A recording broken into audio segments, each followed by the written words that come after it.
శ్రీమతి సోనియా గాంధీ గారు మీ అభిమానాన్ని గుండెల నిండా నింపుకొని పార్లమెంటుకు వెళ్తే కాంగ్రెస్ పార్టీ తెలంగాణ అధ్యక్షుడిగా నియమించి తెలంగాణ రాష్ట్రానికి సోనియా గాంధీ గారు ఆశీర్వదించి పంపించారు. ఆనాడు మీరు గుండెల్లో పెట్టి చూసుకున్న మీ అభిమానం ఈనాడు తెలంగాణ రాష్ట్ర ముఖ్యమంత్రిగా మీ ముందల నిలబడ్డాడు అంటే దీనికి కారణం మీ అభిమానం, మీ శ్రమ.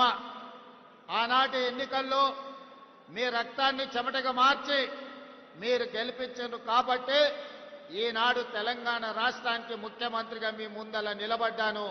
మల్కాజ్గిరి మిత్రులు కార్యకర్తల యొక్క త్యాగాన్ని ఎల్లకాలం గుర్తుపెట్టుకుంటా ఈరోజు దేశంలో నాయకత్వ సమస్య ఉద్భవించినప్పుడు ఈ దేశం మీద పాకిస్తాన్ ప్రేరేపిత ఉగ్రవాదులు భారతీయులను అమాయకులను పొట్టన పెట్టుకున్నప్పుడు మనమందరం ఈ దేశ ప్రధానమంత్రికి ఈ దేశ వీర సైనికులకు అండగా నిలబడాలని రాజకీయాలకు అతీతంగా ఆనాడు పహల్గాంలో చనిపోయిన వామరులకు మనం క్యాండిల్ ర్యాలీ తీసి నరేంద్ర మోడీ గారికి కేంద్ర ప్రభుత్వానికి అండగా నిలబడ్డాం.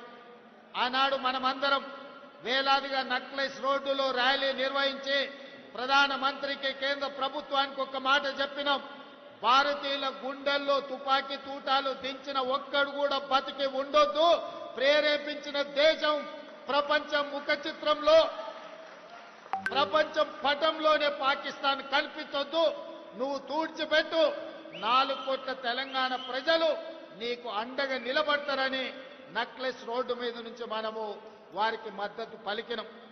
ఆనాడు రాహుల్ గాంధీ, సోనియా గాంధీ, మల్లికార్జున్ ఖర్గే గారు, మీనాక్షి నటరాజన్ గారు ఒక్కరే చెప్పారు.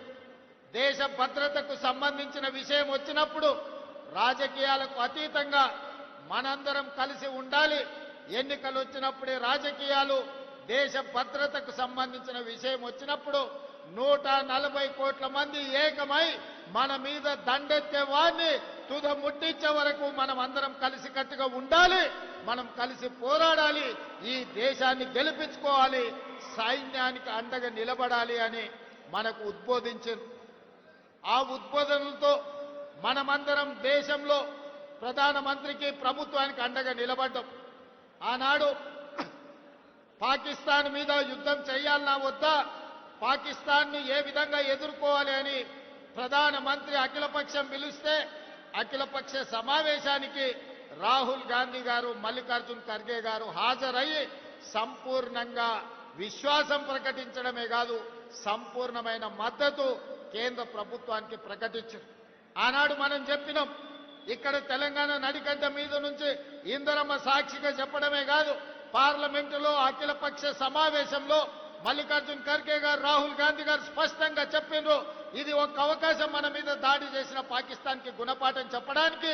మీరు విజృంభించండి, సైనికులకు స్వేచ్ఛనివ్వండి, ఆక్రమించుకున్న కాశ్మీర్ను తిరిగి పొందాలి, పాక్ ఆక్యుపైడ్ కాశ్మీర్ను తిరిగి భారతదేశంలో విలీనం చెయ్యాలి, పాకిస్తాన్ కు గుణపాఠం చెప్పాలి, మేము అండగా నిలబడతాం, నువ్వు యుద్ధం చెయ్యి అని నరేంద్ర మోడీ గారికి చెప్పింది.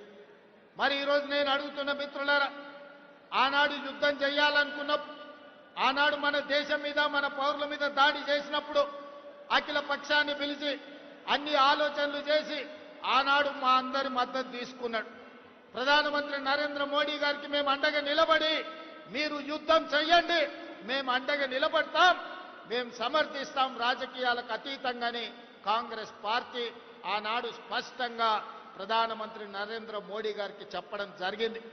4 రోజులు యుద్ధం తర్వాత మరి ఏమి జరిగిందో, ఎవరు బెదిరించిండ్రో, ఎవరు లొంగ తీసుకున్నారో, ఎవరికి ఎవరు లొంగిపోయినరో మనకు తెలియదు. కానీ అర్ధాంతరంగా అమెరికా ప్రెసిడెంట్ ట్రంప్ బయటకు వచ్చి నేను యుద్ధాన్ని ఆపేసిన, భారత్ను బెదిరించిన అని ట్రంప్ ప్రకటించే పరిస్థితి వచ్చింది అని అంటే, ఈ దేశ ప్రధానమంత్రి యుద్ధం చేయాలనుకున్నప్పుడు, పాకిస్తాన్ మన మీద దాడి చేసినప్పుడు పార్లమెంటులో అఖిల పక్షాన్ని పిలిచి చర్చించాడు. మరి యుద్ధం ఆపాలనుకున్నప్పుడు ఎందుకు అఖిల పక్షాన్ని పిలువలేదని నేను అడుగుతున్న ఈ దేశ ప్రధానమంత్రిని. ఆనాడు నీకు అవసరమైనప్పుడు మమ్మల్ని పిలిచినావు, మమ్మల్ని అండగా నిలబడ్డమన్నావు. మేము సైనికులను, అమరులైన భారతీయులను దృష్టిలో పెట్టుకొని రాజకీయాలకు అతీతంగా మోడీకి, బీజేపీకి అండగా నిలబడ్డాం. కానీ కాల్పులు ఆపినప్పుడు, యుద్ధం విరమించినప్పుడు మీరు అఖిల పక్షాన్ని ఎందుకు పిలవలేదు, అందరితో ఎందుకు సంప్రదించలేదని ఈ రోజు ఈ జై హింద్ ర్యాలీ సందర్భంగా నేను వారిని అడగదలుచుకున్నా. మిత్రులారా, నాయకత్వం అంటే ఆశామాషి కాదు, యుద్ధం అంటే ఉపన్యాసాలు ఇచ్చుడు కాదు, మైకులో పెద్ద పెద్ద సంభాషణలు చెప్పుడు కాదు. యుద్ధం అంటే ధైర్యం ఉండాలి, యుద్ధం అంటే వెన్నెముక ఉండాలి, యుద్ధం అంటే యుద్ధ తంత్రం ఉండాలి, యుద్ధ నీతి ఉండాలి, గుండెల్లో ధైర్యం ఉండాలి. గుండెల్లో ధైర్యం ఉన్న నాయకుడే యుద్ధాన్ని గెలిపిస్తాడు, యుద్ధ తంత్రాన్ని పన్నగలుగుతాడు. అందుకే ఇవాళ తండాలలో, గూడాలలో, మారుమూల పల్లెలో భారతదేశం నలుమూలల 140 కోట్ల ప్రజలు ఇవాళ ఆనాటి ఇందిరమ్మని గుర్తు చేసుకున్నారు. 1967లో చైనా అతి తెలివితేటలు ప్రదర్శించి భారతదేశం మీద యుద్ధం ప్రకటించింది. ఆనాటి ప్రధానమంత్రి శ్రీమతి ఇందిరాగాంధీ గారు తిప్పి కొట్టడమే కాదు, చైనాను ఓడించి మోకాళ్ళ మీద కూసబెట్టి చైనాకు గుణపాఠం చెప్తే మన్న జరిగిన చైనా దురాక్రమణ 4000 స్క్వేర్ కిలోమీటర్లు ఈ రోజు భారత భూభాగాన్ని ఆక్రమించుకున్నారు. కర్నల్ సంతోష్ బాబు సూర్యాపేట కోదాడ బిడ్డ, ఉత్తమ్ కుమార్ రెడ్డి గారి నియోజకవర్గానికి సంబంధించిన కర్నల్ మన ఆర్మీ జవాన్ను చైనా పొట్టన పెట్టుకుంటే కనీసం నరేంద్ర మోడీ గారు చైనాకు తిరిగి జవాబు చెప్పే పరిస్థితిలో లేరు.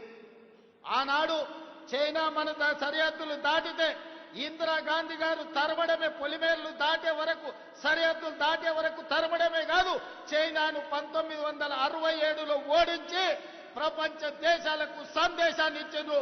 భారత్ వైపు ఎవడు కన్నెత్తి చూసినా వాళ్ళ గుట్లు వీకుతాం, గోటీలాడుకుంటామని చెప్పి ఇందిరమ్మ ఆనాడు నిరూపించి చైనాకు గుణపాఠం చెప్పింది.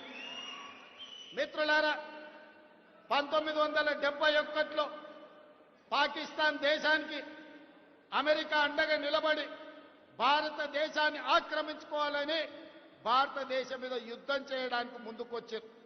ఆనాడు ఆ సమయంలో ఇందిరాగాంధీ గారు అమెరికాలోనే పర్యటన చేస్తున్నారు. మన సైనికులు తిప్పి